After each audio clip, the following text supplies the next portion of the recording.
ज़िंदगी किसी सिनेमा की तरह है, मूवी की तरह।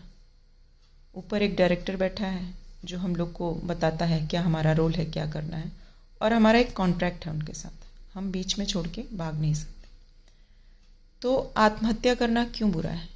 जब हम अपना रोल प्ले कर रहे हैं, हम एक कॉन्ट्रैक्ट बेसिस पे यहाँ पे आए हुए हैं, ये सब एक सिनेमा के तहत चल रहा है और हम अपना रोल प्ले कर रहे हैं, और अचानक किसी दबाव के कारण कुछ किसी भी वजह से, कुछ भी वजह से हम बीच में अपना रोल छोड़कर भागना चाहते हैं, सुसाइड कर लेते हैं, आत्महत्या के बारे में सोचते हैं, जाना चाहते हैं उधर उस पार कि ये बहुत अब उबाऊ है, बहुत थकान देने वाला है, बहुत दुख देने वाला है, तो हम अब इस ज़िंदगी को यहीं ब्रेक करते हैं, इस कॉन्ट्रैक्ट को, और छोड़ के भाग जाते हैं।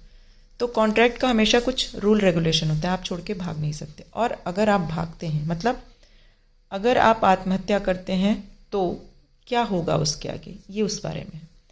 तो जब आप कॉन्ट्रैक्ट छोड़ के जाते हैं, फिर आप वहाँ वापस पहुँचते हैं, तो आपको पता चलता है कि आप कितनी बड़ी गलती कर चुके हैं। आप जिस रोल को छोड़ के आए हैं उसके साथ ही आप आगे बढ़ सकते हैं, आप दूसरे किसी रोल में नहीं आने वाले।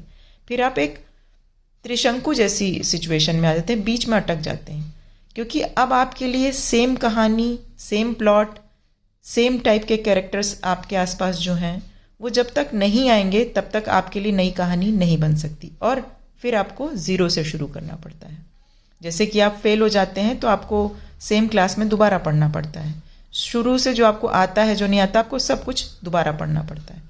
इसीलिए जब भी आप कभी आत्महत्या के बारे में सोचें, जैसे कि समय खराब चल रहा है, बहुत लोगों के बहुत तरह के नुकसान हो रहे हैं, और अगर ऐसा कोई भी ख्याल आता है तो आप ये जान लीजिए कि आप अपना कॉन्ट्रैक्ट तोड़ के जा रहे हैं, और आपको फिर बहुत साल वेट करना पड़ेगा सेम सिचुएशंस, सेम चीज़ें क्रिएट करने के लिए, तब आप फिर से उसी सेम कहानी के साथ नए जन्म में प्रवेश कर पाएंगे।